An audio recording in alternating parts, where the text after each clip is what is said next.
You've entered void of rules, where chaos reigns and darkness consumes all. In this twisted realm where all laws have crumbled, only one rule remains, and those who break it are cast into eternal digital oblivion. The rule is simple: subscribe. We're almost at 6,000 corrupted souls, but the void hungers for more. Our goal is 10,000 subscribers before this year bleeds into darkness. Will you join our legion or face the consequences of defying the void? Now let's dive into today's story. The recording begins with the sound of gravel crunching under heavy boots and laboured breathing. The timestamp reads 11:47 PM, October 13th. If you listen carefully, you can hear the distant hum of Highway 61 cutting through the Louisiana wetlands like a concrete scar, and beneath that, the sound of a man trying to steady his nerves before doing something irreversible. My name is Ethan Pierce, and what you're about to hear is the last recording I'll ever make. For 5 years, I've hosted a podcast called Beyond the Veil, where I investigate supernatural claims across the Deep South. I've recorded in haunted asylums where the screams still echo in empty halls, explored cursed plantations where the weight of history presses down like a physical force, and spent nights in cemeteries that even the locals avoid after dark. But nothing in my years of paranormal investigation prepared me for what happened at those crossroads outside Baton Rouge. The story really begins 6 months ago on a rain-slick stretch of Highway 61. My younger brother Tommy died there at 2:17 AM on a Wednesday in April, his truck wrapped around an oak tree that had stood for 200 years. The official report said he fell asleep at the wheel after working a double shift at the chemical plant, but I knew better. Tommy had been fighting demons of his own, the kind that whisper promises of peace in the dark hours before dawn. His last text to me read, "I'm sorry, Ethan. Tell Mum I tried. Tell Dad it wasn't his fault for pushing me so hard. And tell yourself that you were the best big brother a screw-up like me could ask for." By the time I got that message at 7:30 AM, he was already gone. Had been gone for over 5 hours while I slept peacefully in my apartment, dreaming about nothing important. Tommy had called me 3 times that final week. 3 times, and I'd let every call go to voicemail because I was busy editing an episode about a supposedly haunted bridge in Natchitoches. Too caught up in other people's tragedies to notice the one unfolding in my own family. The voicemails were still on my phone, Tommy's voice getting smaller and more desperate with each message. "Hey Ethan, it's me. Just wanted to talk. Call me back when you get a chance." "Ethan, it's Tommy again. I know you're busy with the show, but I could really use my big brother right now. I'm not doing so good. I keep thinking about what Dad said about me, never amounting to anything. Maybe he was right. Maybe some people are just broken from the start. Call me, please. I need to hear your voice." I never called back. I was going to, of course. I always planned to call back tomorrow, or after I finished editing, or when I had time to really talk. There's a special kind of hell reserved for people who love someone and let them slip away because they were too busy to pick up the phone. Tommy's funeral was on a Tuesday in April. The whole thing felt surreal, like I was watching someone else's grief play out. Mum blamed herself for not seeing the signs. Dad blamed the army for filling Tommy's head with military discipline that made him think asking for help was weakness.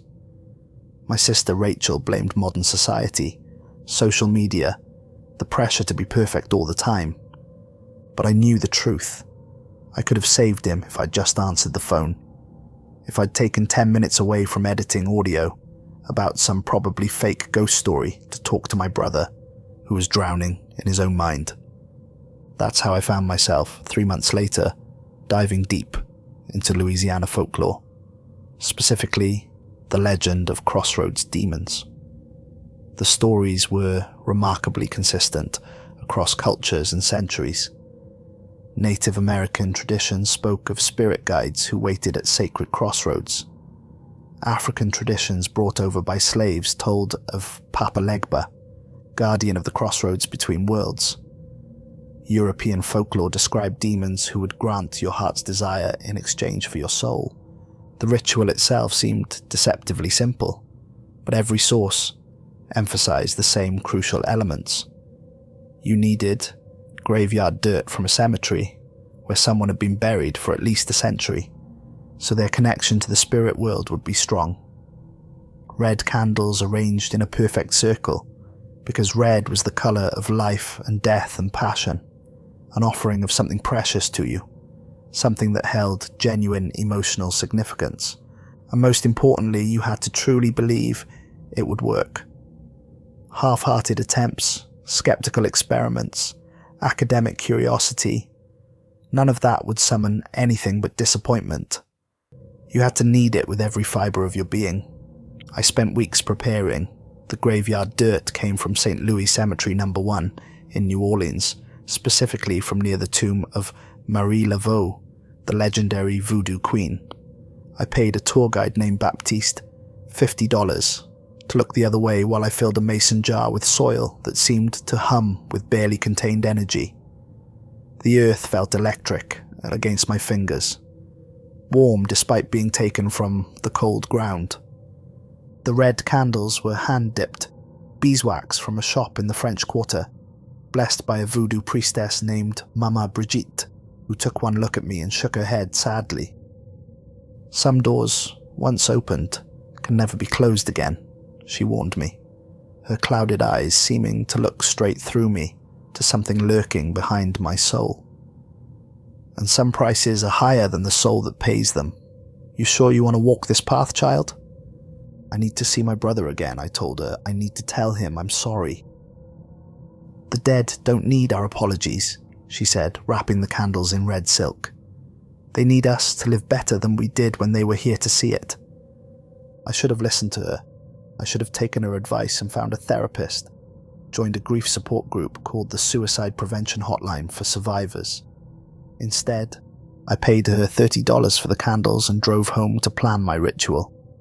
The crossroads I chose were 20 miles outside Baton Rouge, where 4 dirt roads met in the middle of absolutely nowhere. Local folklore claimed this particular intersection had been used for dark rituals since before the Civil War, back when Louisiana was still a territory and New Orleans was a city where anything could be bought for the right price. According to the stories, a slave named Cecile had made a deal with a crossroads demon at this very spot in 1847.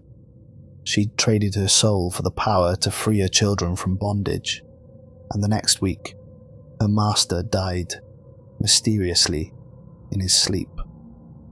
His heirs sold off the plantation piecemeal, and Cecile's children disappeared into the free population of New Orleans.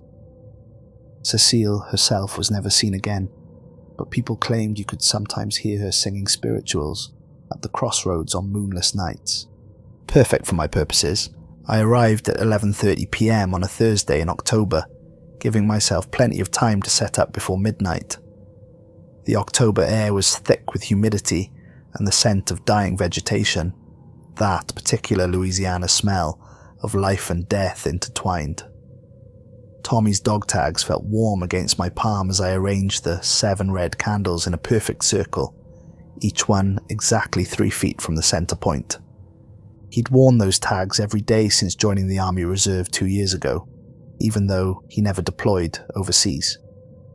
They were simple steel, stamped with his name, service number, blood type, and our father's name listed as emergency contact. I should have been that contact. I should have been the one he called when the darkness got too heavy to bear alone. The metal was worn smooth from years of Tommy's nervous habit of rubbing them between his fingers when he was anxious. One side said Pierce Thomas M. and his service number. The other side said BPOS for his blood type and Pierce Robert for our father. Dad had been so proud when Tommy enlisted, finally seeing some direction in his youngest son's life. If only he'd known that Tommy had joined up because he thought military discipline might fix whatever was broken inside him. If only any of us had realized that the structure and purpose he found in the reserve was the only thing keeping him afloat. I struck the first match at exactly midnight, my hands steady despite the magnitude of what I was attempting. The flame danced despite the completely still air, casting shadows that seemed to writhe and twist independently of any logical light source. One by one, I lit all 7 candles, then placed Tommy's dog tags in the exact center of the circle. The words came easier than I'd expected, as if I'd been practicing them my whole life without knowing it. I call upon the Crossroads demon, guardian of the threshold between worlds. I come before you with a humble heart and a desperate need. I seek communion with my brother Thomas Michael Pierce, who passed from this world on April 15th. I offer freely of my own will, seeking only the chance to speak with him one final time. For a long moment, nothing happened. The candles flickered in their perfect circle, wax beginning to pool on the hard-packed earth. I could hear night birds calling from the nearby woods, the distant hum of truck traffic on Highway 61, the sound of my own heart beating too fast. Then the temperature dropped so suddenly that I could see my breath in the October heat. Frost began forming on the pooled candle wax despite the 78-degree night. The candle flames shifted from warm orange to deep crimson, and the shadows around me grew darker than the moonless sky should have allowed. Something was coming. A figure began to materialize within the circle, tall and imposing, wearing what looked like a Victorian-era frock coat that seemed to absorb light itself. The entity solidified slowly, like a photograph developing in reverse. Its face was aristocratic but gaunt, with sharp cheekbones that could cut glass and eyes that held the depth of eternity. When it spoke, its voice resonated with the weight of centuries, like distant thunder rolling across infinite plains. You have summoned me, mortal, but I am not what you expect to find at this crossroads. I fumbled for my digital recorder, with hands that wouldn't stop shaking.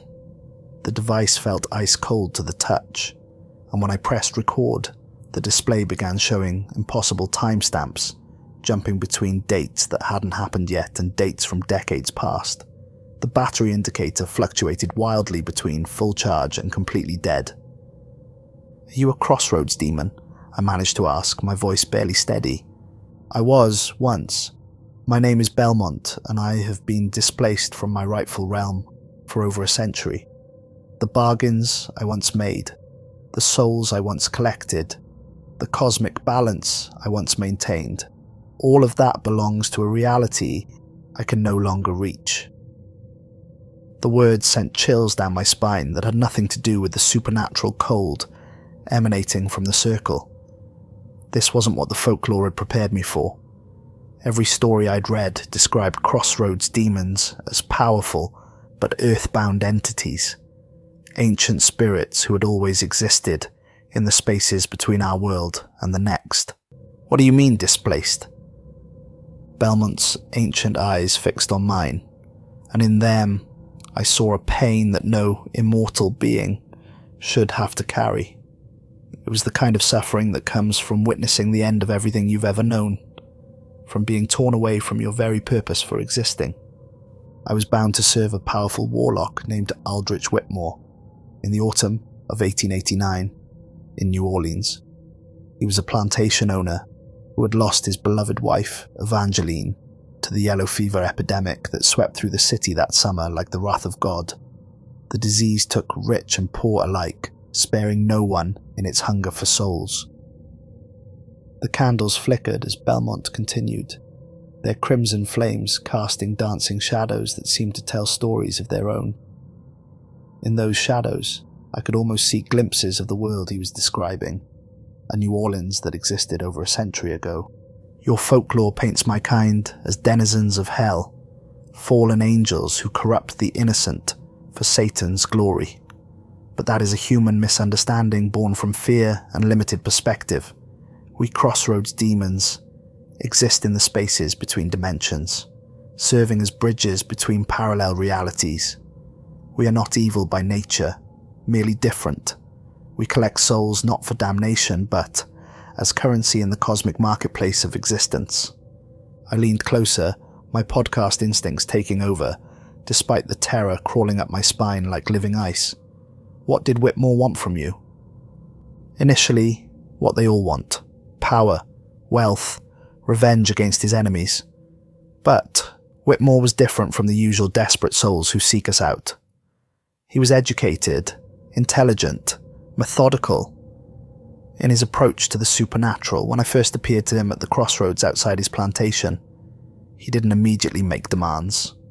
Instead, he asked questions. The wind picked up around us, rustling the Spanish moss in the nearby oak trees with a sound like whispered secrets, but there had been no wind moments before, and the weather forecast had called for a perfectly still night. The air itself seemed to be responding to Belmont's presence, reality, bending slightly around the edges of his existence. What kind of questions? About the nature of existence, about the barriers between realities, about whether death was truly final or simply a transition from one state of being to another. Whitmore had spent months studying ancient texts, learning languages that predated human civilization, seeking answers that mortal minds were never meant to comprehend. My recorder was capturing every word, but the device continued to behave strangely. The recording timer sometimes counted backward, sometimes jumped forward by hours, sometimes displayed symbols that weren't numbers at all. The audio levels spiked and dropped randomly, as if the machine was struggling to process sounds that didn't quite exist in our reality. Evangeline had been his world, Belmont continued, his voice taking on a distant quality, as if he was seeing those events play out again in his mind. They had been childhood sweethearts, married at 18, inseparable for 15 years. When the fever took her, Whitmore's grief transformed into something darker and more dangerous than simple mourning. He wanted to bring her back. Not just bring her back. Whitmore had discovered references to parallel realities in his ancient texts, dimensions where different versions of events had played out. Somewhere in the infinite multiverse, there existed a reality where Evangeline had never contracted yellow fever, where she was still alive and waiting for him. The temperature continued to drop as Belmont spoke. My breath came out in thick clouds, and ice crystals began forming on the grass around the candle circle. But the ice wasn't the normal white or clear colour. It was deep red, like crystallized blood, and it seemed to pulse with its own internal light. Whitmore spent 3 years preparing for a ritual that had never been attempted before. He sold everything he owned to acquire the necessary artifacts and knowledge, ancient binding circles forged from meteoric iron that had fallen from spaces between stars, incantations written in languages that predated human speech, astronomical charts mapping the convergence of celestial events that occurred once every few centuries. What was he trying to do exactly? To merge our reality with one where Evangeline still lived. He had learned that Crossroads demons like myself could perceive the barriers between parallel dimensions, and more importantly, we could weaken those barriers if properly compelled. His plan was to bind 7 of my kind simultaneously at 7 different crossroads during a blood moon, using our combined power to rip open a permanent gateway between worlds. As he spoke, the air around us began to shimmer like heat waves rising from summer asphalt. But instead of distortion caused by heat, this was something far more unsettling. For brief moments, I could swear I saw the intersection, as it might have looked in different time periods, overlapping images that hurt to focus on directly. The ritual began at midnight on October 31st, 1889, Belmont said, his voice growing heavier with the weight of memory. Whitmore had spent months locating the perfect crossroads throughout New Orleans and the surrounding parishes. Each intersection had to have been marked by death, preferably violent death, to thin the veil between worlds. The crossroads needed to be consecrated by blood and sorrow. How did he bind 7 demons at once? Through our true names, Every crossroads demon has a name that defines our essential nature, given to us when we first crossed over from the space between realities to serve as bridges between worlds.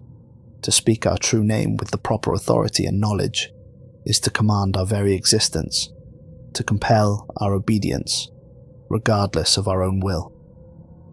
My phone began buzzing insistently in my pocket. When I pulled it out, the screen showed dozens of text messages from numbers that couldn't possibly exist. Some contained more digits than any phone number should have. Others displayed symbols that weren't part of any numbering system I knew. The messages themselves were in languages I'd never seen, with characters that seemed to shift and change when I tried to focus on them. What's happening to my phone? My presence here is causing what you might call dimensional erosion, Belmont explained, his form flickering slightly like a candle flame in a draft. Small fractures in the fabric of reality that allow other worlds to bleed through. Your communication device is simply receiving transmissions from dimensions that exist parallel to your own. I showed him the screen, and his expression grew grim. The fractures are spreading faster than I anticipated. The longer I remain fully manifested in your dimension, the larger these breaks in reality will become.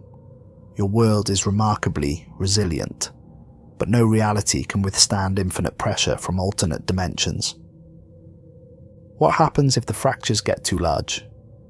Your reality will collapse entirely, consumed by the infinite possibilities pressing against its borders.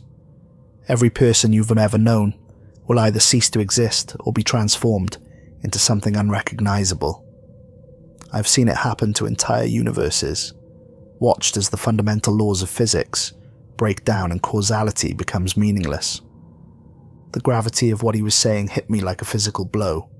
How much time do we have? That depends on many factors. The inherent stability of reality in this particular location, the amount of dimensional damage I've already caused by manifesting here, the presence of other supernatural entities that might amplify the effect. He paused, studying my face with those ancient eyes. But measured in your mortal time frame, perhaps days, possibly hours if the cascade effect accelerates. I felt my blood turn to ice. There has to be a way to stop it. There is, but the cost is beyond what any mortal should be asked to pay. Belmont's voice carried a weight of genuine regret that seemed to resonate in my bones. I need your help to locate the other 6 demons scattered across the void between realities. Together, we must return to the site of Whitmore's original ritual and perform the binding in reverse. You said Whitmore bound 7 demons. Where are the other 6? Scattered across infinite dimensions when the ritual failed catastrophically. The spell that was meant to merge 2 realities instead shattered the boundaries between countless worlds. My fellow demons and I were caught in the dimensional storm, torn from our purpose and flung into the space between realities like leaves in a cosmic hurricane. As if summoned by his words, the world around us began to change in subtle but disturbing ways. The streetlights along distant Highway 61 started cycling through colours that didn't exist in any spectrum I knew. Dead leaves on the ground began moving in reverse, flying up to reattach themselves to bare branches with soft rustling sounds. In the distance, I could hear what sounded like Tommy's voice calling my name. But that was impossible. Tommy was dead. The reversal ritual, I said, forcing myself to focus on the immediate crisis. What would it require? A willing human soul to anchor the reversal. The original ritual drew its power from Whitmore's desperate love for his wife, but the counter-ritual requires something even more potent. A soul willing to sacrifice itself not for selfish gain, but to save others. The process would unravel not just your physical existence, but your metaphysical presence across all possible realities. The rational part of my mind screamed at me to run, to blow out the candles and pretend this conversation never happened. But I thought of Tommy, of the billions of innocent people who would suffer if reality collapsed, and of the chance to finally do something meaningful with the guilt that had been eating me alive for months. If I don't help you, everyone dies anyway. Yes, though death might be a mercy compared to what they would become in a reality where the laws of existence no longer apply consistently. I have seen worlds where gravity flows upward, pulling everything into an endless sky.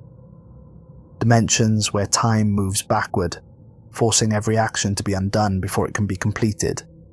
Realities where every human fear has taken physical form and hunts the remaining survivors. How do we find the other demons? They leave traces when they cross between realities, scars in the fabric of existence that someone with your particular sensitivity might be able to detect. Your years of investigating supernatural phenomena have opened your perception to things most humans cannot see or understand. I gathered my recording equipment and began extinguishing the candles one by one. As each crimson flame died, Belmont became more translucent, but he didn't disappear entirely. Instead, he seemed to exist in a state between solid and ethereal, sometimes casting a shadow, sometimes as insubstantial as morning mist. I can maintain a partial connection to your reality now that you've properly summoned me with the correct ritual and offerings, but I cannot fully manifest again without causing exponentially more damage to the dimensional barriers. The fractures are already spreading outward from this point like cracks in glass. What will happen when they reach populated areas? Reality will become fluid and unpredictable. People will experience multiple timelines simultaneously without understanding why their memories don't match. Buildings will exist in several different states of construction or decay at once. The living and the dead will occupy the same space, unaware of the impossibility of their situation. It will be beautiful and terrifying and utterly insane. I loaded my equipment into the back of my truck, hands still trembling from the supernatural cold that lingered even after the candles were extinguished. Belmont settled into the passenger seat, his form shifting between solid and translucent as he struggled to maintain coherence in our reality. "Our first destination is New Orleans," he said, "the original site where Whitmore's ritual shattered the boundaries between worlds. The damage there runs deepest, like a wound that never properly healed. It's where we're most likely to find traces of my scattered brethren." The drive to New Orleans should have taken exactly 2 hours and 15 minutes. I'd made the trip dozens of times for podcast investigations, knew every mile marker and exit along the way. But as we travelled down Highway 61, reality seemed to be operating according to its own mysterious schedule. Sometimes the road stretched endlessly before us, mile markers repeating in impossible sequences that made no geographical sense. Other times we covered vast distances in what felt like minutes, arriving at familiar landmarks that should have been hours away. The radio picked up stations that didn't exist, playing music from decades that hadn't happened yet, or songs that had been forgotten by history. "Time is becoming unstable around us," Belmont explained when I mentioned the strange journey. "The dimensional fractures are affecting the flow of causality itself. We are traveling not just through space, but through the possibility of space, experiencing multiple potential routes simultaneously." As we entered the outskirts of New Orleans, the effects became more pronounced and unsettling. Street signs displayed names of roads that had never been built. Buildings appeared and disappeared as we passed, sometimes solid and convincingly real, other times translucent like mirages or memories. I saw people walking down sidewalks, but when I looked more carefully they were moving backward, their actions playing out in reverse like footage run through a broken projector. "The damage here is extensive and ongoing," Belmont observed. "Whitmore's ritual created a permanent weak point in reality structure. That's why New Orleans has always been a center for supernatural activity. The barriers between worlds are thinner here than anywhere else on Earth, worn down by over a century of dimensional bleeding." He guided me through the French Quarter to a vacant lot on Royal Street that should have contained buildings according to the city's architectural continuity. The empty space looked wrong, like a missing tooth in an otherwise complete smile, According to city records, the lot had been vacant for over a century, but Belmont insisted this was where Whitmore's mansion had stood. The ritual didn't just destroy the physical building, he explained as we stood in the center of the empty space. It erased the mansion from every timeline simultaneously, retroactively removing it from history itself. The structure exists now only in the space between realities, neither fully present nor completely absent. I set up my electromagnetic field detector in the center of the lot. The device immediately went haywire, registering readings that defied every scientific principle I understood. The needle swung wildly between maximum and minimum values, sometimes spinning in complete circles as if trying to measure forces that didn't exist in our standard physics.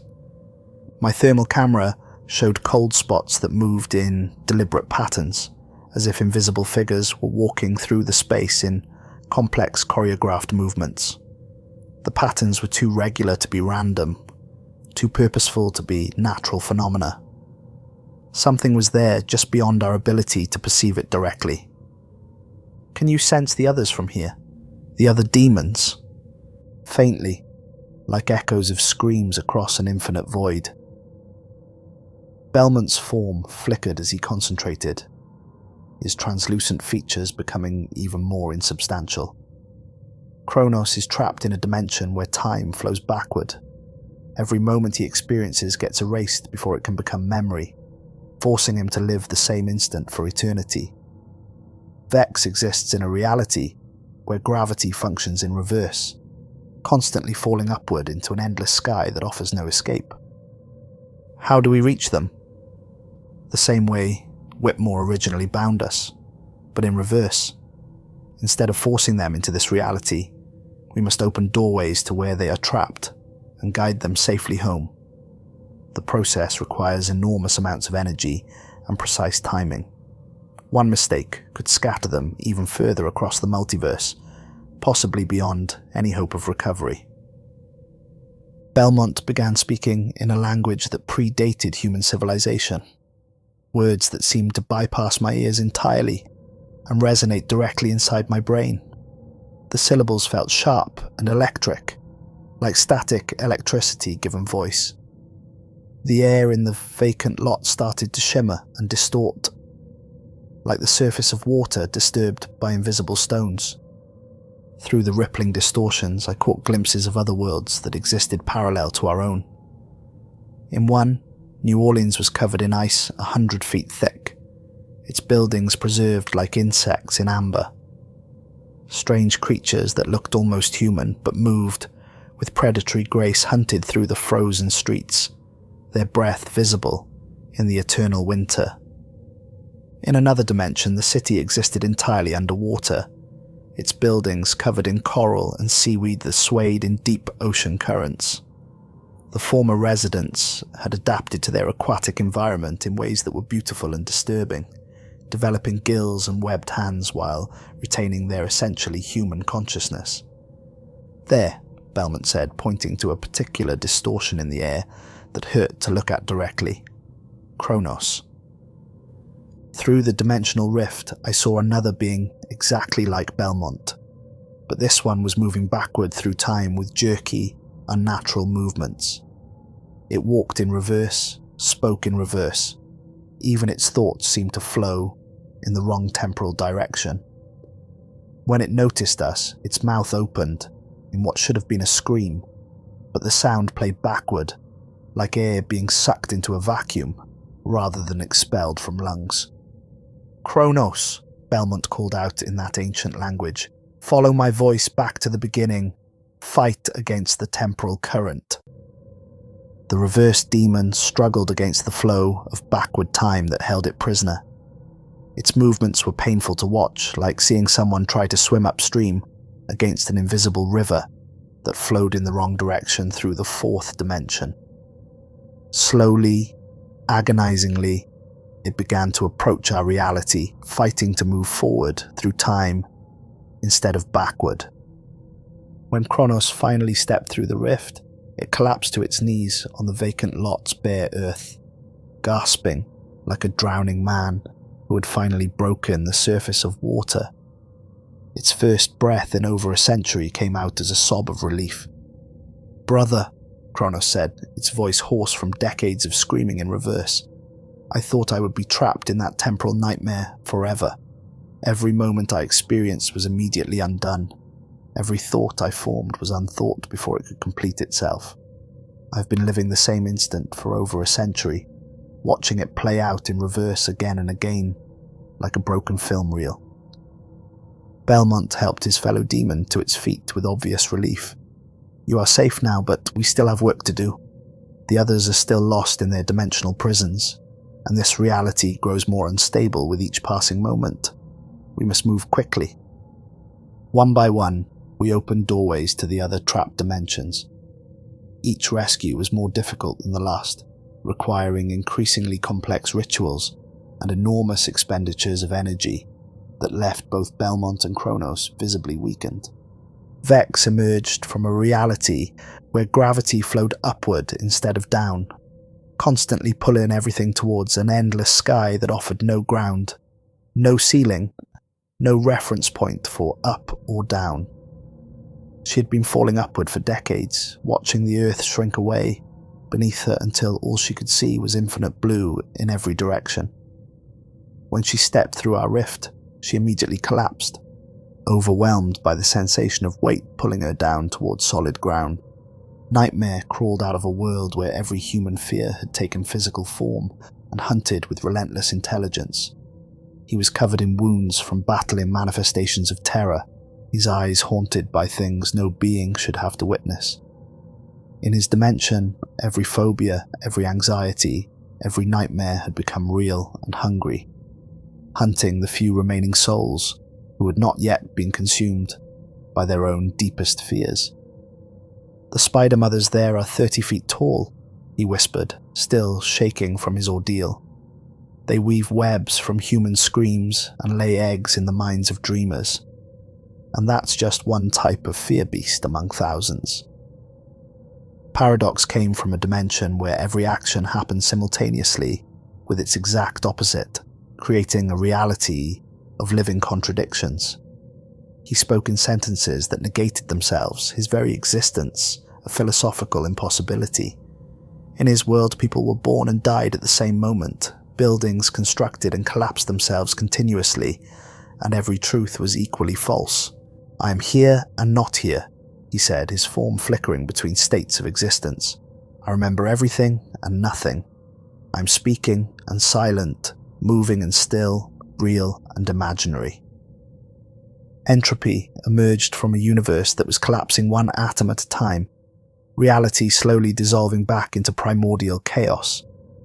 She was ancient beyond measure, having watched entire galaxies break apart into component particles over eons of decay. In her dimension, the fundamental forces that held matter together were failing, causing everything to slowly return to the quantum foam from which it had originally emerged. "Watching stars dissolve like sugar in cosmic tea," she murmured, her voice carrying the weight of witnessed apocalypse. "Watching consciousness itself forget how to exist." Finally, we found oblivion in a reality where nothing had ever existed, except the concept of nothingness itself. He was the most damaged of all, having spent over a century in a place where existence was not just impossible, but literally inconceivable. When he stepped through the rift, he flickered between being and non-being, struggling to maintain any coherent form in a universe that actually allowed things to exist. "The silence there," he gasped. "Not just the absence of sound, but the absence of the possibility of sound. The absence of the concept that sound could ever exist. I forgot my own name. I forgot that names were possible." 7 demons now stood in the vacant lot where Whitmore's mansion had once been, their combined presence causing reality itself to groan under the strain. The very air vibrated with otherworldly energy, and the dimensional rifts we'd opened began to pulse with colours that had no names in human language. I could see multiple versions of New Orleans existing in the same space now. layered on top of each other like double-exposed photographs. The French Quarter as it had been in different time periods, each era translucent but clearly visible. Gas lamps coexisted with electric streetlights. Horse-drawn carriages shared roads with modern cars. People in period costume from different centuries walked the same streets without seeing each other. "Now comes the most difficult part," Belmont said, his voice heavy with the weight of what was to come. "The reversal ritual requires a human anchor, someone willing to sacrifice their essential self to bind us back to our proper dimensions. The process will unravel not just your physical existence, but your metaphysical presence across all possible realities." The other demons formed a perfect heptagon around us, each standing at precisely calculated distances that created geometric harmony with cosmic forces beyond my understanding. They began chanting in their ancient tongue, 7 voices harmonizing in ways that made the air itself vibrate like a struck tuning fork. "What exactly will happen to me?" I asked, though I was beginning to suspect I already knew the answer. "You will cease to exist in any meaningful way. Not just death, which is merely a transition from one state of being to another, but complete erasure from the cosmic record. Every memory of you will fade from every mind that knew you. Every impact you've had on the world will be undone. Every choice you've made will become unmade. It will be as if Ethan Pierce never existed at all, across any timeline or reality."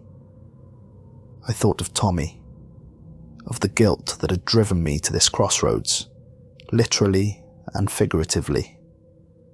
Maybe this was what I'd been searching for all along. Not a chance to speak with my dead brother, but an opportunity to trade my existence for something meaningful. To finally do something that mattered with the life I'd been wasting on ghost stories and regret. "I need something of deep personal value to complete the binding," Belmont said. "An object that represents your strongest emotional connection to this reality. Something that holds the essence of who you are."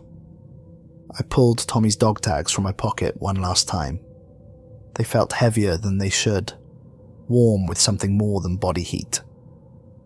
In the strange light from the dimensional rifts, I could see that they were glowing faintly with their own internal luminescence. These belonged to my brother. He died because I wasn't there for him when he needed me most. If I had just answered his calls, if I had paid attention to the signs instead of being obsessed with my stupid podcast, he might still be alive. "Perfect," Belmont said, and for the first time since I'd summoned him, his expression seemed almost gentle. Guilt and love intertwined to create the strongest possible anchor for reality-altering rituals. Your emotional connection to these objects gives them power far beyond their simple physical properties. I placed the dog tags in the exact center of the demon heptagon, right where the geometric lines of force intersected. The moment the metal touched the ground, the chanting grew exponentially louder and more urgent. The dimensional rifts began to pulse with light so bright it should have blinded me, but somehow I could look directly at it without pain. I could feel something fundamental inside me beginning to unravel, as if the very concept of my existence was being slowly erased like pencil marks on paper. The process wasn't physically painful. It was more like watching myself fade from existence, gradually becoming more transparent until only a vague outline remained. My memories began to blur and fade, starting with the most recent and working backward through my life. The podcast I'd built over 5 years dissolved first. Episodes I'd spent countless hours editing simply ceasing to have ever existed. Then my apartment, my possessions, my relationships with friends and colleagues, all of it unraveling like a sweater with a pulled thread. But strangely, as my own existence faded, I could hear Tommy's voice more clearly than I had since the day he died. Not calling my name from some impossible distance, but right there beside me, as real as the demons performing their cosmic ritual. "Ethan," he said, and when I turned, There he was, not a ghost or a spirit, but Tommy himself, exactly as he'd been in life. "You don't have to do this." "Tommy," my voice came out as barely a whisper. "How are you here?" "I've been here the whole time, trying to get through to you. You were so focused on your guilt, so convinced that my death was your fault, that you couldn't hear me." He looked exactly as I remembered him, but there was a peace in his expression that I'd never seen when he was alive. "I didn't kill myself because you didn't answer my calls, Ethan. I killed myself because I was sick and I was tired of fighting an illness that nobody could see." The demons continued their chanting, but time seemed to slow around Tommy and me, creating a pocket of stillness in the cosmic storm. But if I'd just picked up the phone, I would have told you I was fine, because that's what I always did. I would have made jokes and changed the subject and hung up feeling even more alone than before. My depression wasn't something you could have fixed with a conversation, Ethan. It was a disease like cancer or diabetes. It killed me the same way cancer kills people, despite everyone's best efforts to save them. One by one, the demons stepped backward into their rifts, returning to the dimensions where they belonged. As each one disappeared, I felt another piece of myself vanish, but Tommy's presence remained constant, anchoring me to something deeper than mere existence. "Thank you, Ethan Pierce," Belmont said as his form began to fade. "Your sacrifice will save countless lives, across infinite realities. You are giving up everything so that others may continue to exist." But as he spoke these words, something shifted in his expression. The gratitude was still there, but underneath it, I glimpsed something else. Something that looked almost like satisfaction. A predator that had successfully lured its prey into the trap. Kronos was the second to last, stepping backward into his rift, while finally able to experience time flowing in the proper direction. Just before he disappeared, he looked at me with what might have been gratitude or possibly pity. Belmont was the last to go. The other demons had already returned home, their rifts closing behind them like healing wounds in reality. As he prepared to step through his own doorway, he turned back to me with an expression I suddenly realized I'd been misreading all along. "I should mention something before I depart," he said quietly, his voice barely audible over the cosmic winds blowing through the dimensional rift. "I fear I may have been somewhat economical with the truth during our interactions." The words hit me like ice water in my veins. "What do you mean?" "There was never a warlock named Aldrich Whitmore. There was no ritual in 1889. There was no dimensional catastrophe that scattered my brethren across the multiverse." His aristocratic features began to shift and change, revealing something far more ancient and predatory underneath. The entire story was an elaborate fabrication designed to bring you to this exact moment. Tommy's hand found mine, warm and reassuring. "Ethan, listen to me. This isn't what you think it is." But I was already understanding the horrible truth. The other demons hadn't been trapped in alternate dimensions. They had been waiting in the spaces between realities, summoned not by dimensional rifts but by Belmont's will. The entire rescue operation had been an elaborate performance designed to convince me that reality was in danger. "I'm exactly what your folklore claims," Belmont continued, his form beginning to expand and transform as his true nature was revealed.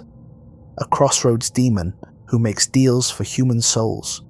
But in all my centuries of existence, spanning dimensions you cannot imagine, and realities you have never dreamed of, I had never encountered a soul quite like yours." The dimensional rift behind him wasn't leading to his home dimension. As I watched in growing horror, I could see that it opened onto a higher plane of existence, a realm of pure power and possibility that no ordinary Crossroads demon could enter alone. Your guilt over your brother's death, your desperate need for redemption, your willingness to sacrifice everything for the chance to save others made you the perfect vessel for something I've wanted for a very long time. What do you want? To ascend, to become something greater than a mere collector of souls, to transform myself into a cosmic force capable of reshaping reality according to my will. His smile was beautiful and terrible and utterly without mercy. And your willing sacrifice, your pure intention to save others at the cost of your own existence, has given me exactly what I needed. The other demons, are they real? Oh yes, quite real. But they were never trapped. They are my servants, my fellow conspirators, in this grand deception. We have been planning this for decades, searching for a soul pure enough and desperate enough to power my transformation. I tried to scream, to run, to do anything, but my body was already more than half erased from existence. The ritual circle erupted in blinding light as Belmont began his ascension, his form expanding beyond the confines of three-dimensional space. Your brother's death was tragic, but it was not your fault, Belmont said, as he transformed into something magnificent and terrible. However, your guilt over his loss made you exactly what I needed.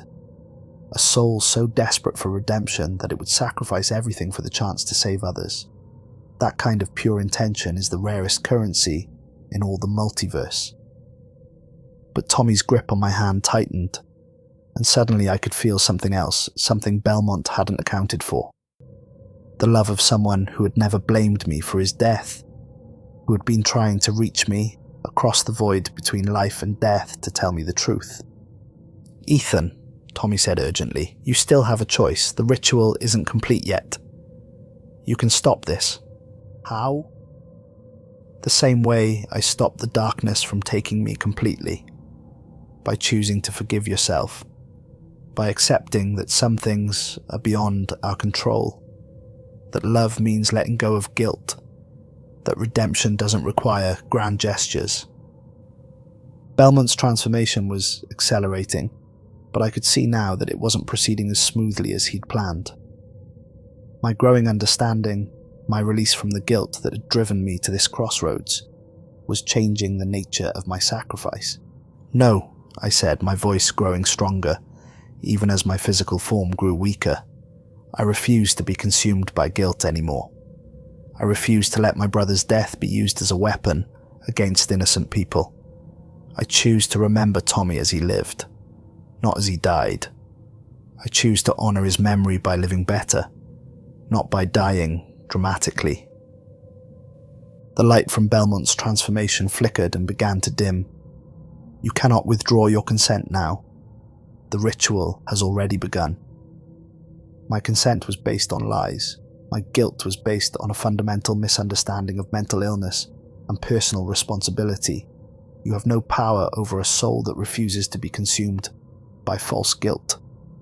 Tommy smiled, and in that smile I saw the brother I remembered from our childhood, before depression had cast its shadow over his adult life. I'm proud of you, Ethan. I always was, even when I couldn't find the words to tell you. The ritual circle began to collapse as my sacrifice lost its power to fuel Belmont's transformation. The other demons, revealed now as willing participants in the deception rather than grateful rescued victims, began to panic as their carefully laid plans unraveled.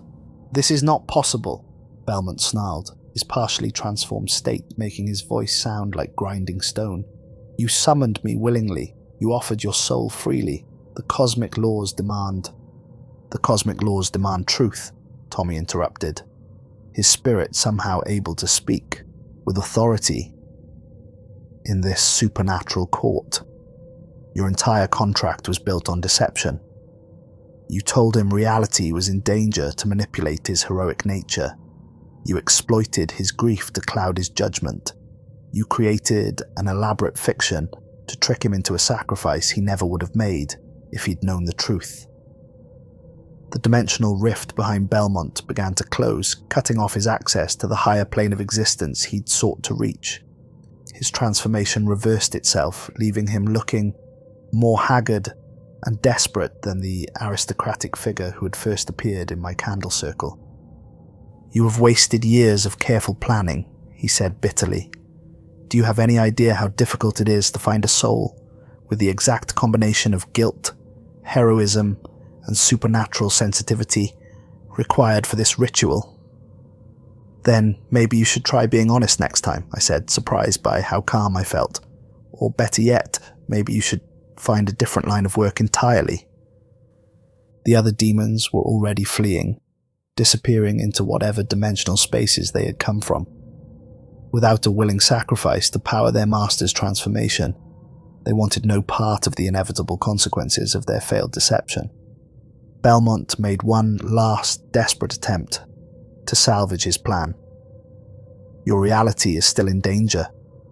The dimensional fractures I created by manifesting here are real.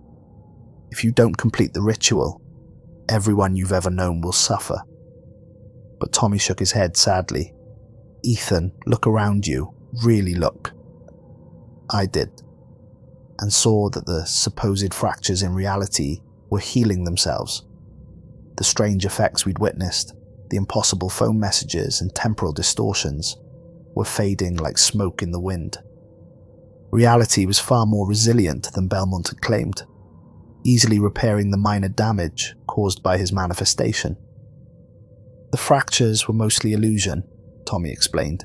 Theatrical effects designed to create a sense of urgency and cosmic stakes. Your world was never in any real danger. Belmont's form continued to diminish as his power waned. This is not over, Ethan Pierce. I will find another way. Another soul to fuel my ascension. No, I said firmly, you won't. Because I'm going to spend the rest of my life telling people about you. About how Crossroads demons lie. About how they exploit grief and guilt to manipulate people into impossible bargains. Every episode of my podcast will include warnings about entities like you. Your podcast never existed, he said with desperate malice. I told you, you will be erased from reality. No one will remember. Actually, Tommy interrupted with a grin, that's not quite right either. You see, the erasure was supposed to be powered by Ethan's willing sacrifice. But since he's withdrawn his consent and exposed your deception, the erasure ritual has no fuel source. He gets to keep existing, and he gets to keep all his memories of this encounter. Belmont let out a scream of frustration that shattered windows for blocks around, then vanished in a cloud of sulphurous smoke that smelled like burnt pride and failed ambition. The vacant lot fell silent except for the distant sounds of New Orleans nightlife. The candles had burned down to nothing, and Tommy's dog tags lay in the center of the circle, gleaming in the streetlight but no longer glowing with supernatural energy. So I get to live? I asked Tommy. You get to live, he confirmed, but more importantly, you get to live without the guilt that's been eating you alive for 6 months. I need you to understand, Ethan, really understand that my death was not your fault. Mental illness is a disease. It killed me the same way cancer or a heart attack kills people, despite everyone's best efforts to prevent it. I still wish I could have helped. You did help.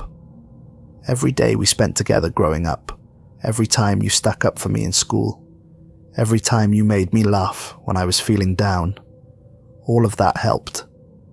You were a good brother, Ethan. The best brother I could have asked for. I felt tears running down my face, but for the first time in months, they weren't tears of guilt and regret.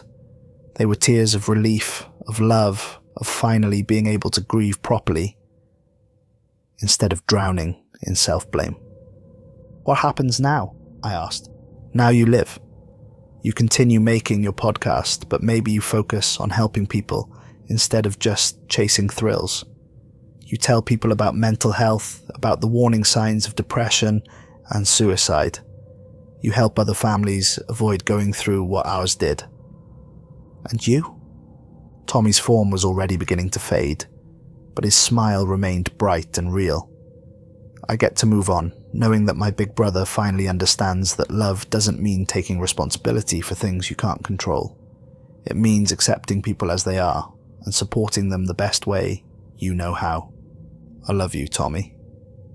I love you too, Ethan, and I'm proud of the man you've become and excited about the man you're going to become. Make your life count, but not because You owe it to me. Do it because you deserve happiness." With that, he was gone, leaving me alone in the vacant lot with my recorder, my equipment, and a story that would change everything about how I approached my work. I picked up Tommy's dog tags and put them back around my neck, but now they felt different. Instead of a weight of guilt, they were a reminder of love, of a brother who had fought bravely against an invisible enemy and who had never blamed me for the outcome of that fight. When I got home, I found that my apartment was exactly as I'd left it.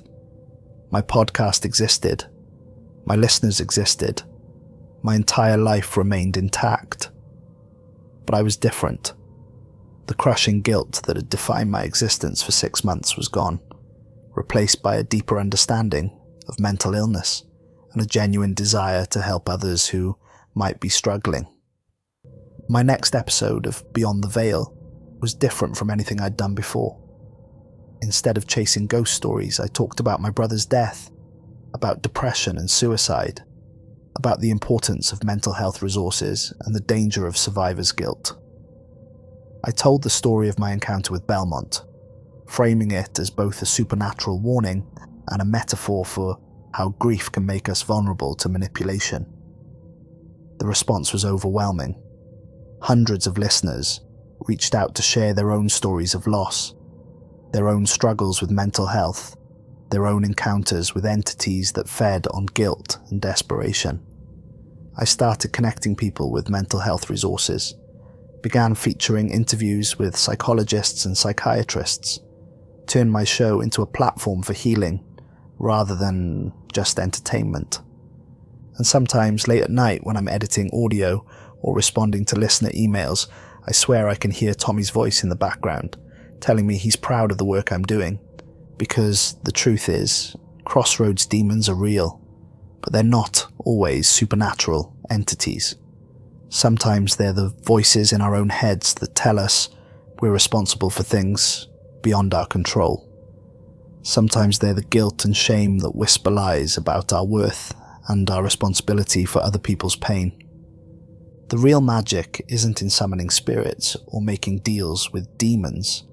It's in learning to recognize the difference between love and guilt, between genuine responsibility and misplaced blame, between honoring someone's memory and being consumed by it. Tommy didn't need my apologies or my self-destruction. He needed me to live well, to help others, to carry his memory forward, not as a burden, but as a gift. And that's exactly what I intend to do. The recording ends with the sound of equipment being packed away and a truck engine starting. If you listen carefully to the last few minutes, you might hear what sounds like two voices talking quietly. One clearly recognizable as Ethan Pierce, the other softer and harder to make out. But that might just be the wind. The important thing is this.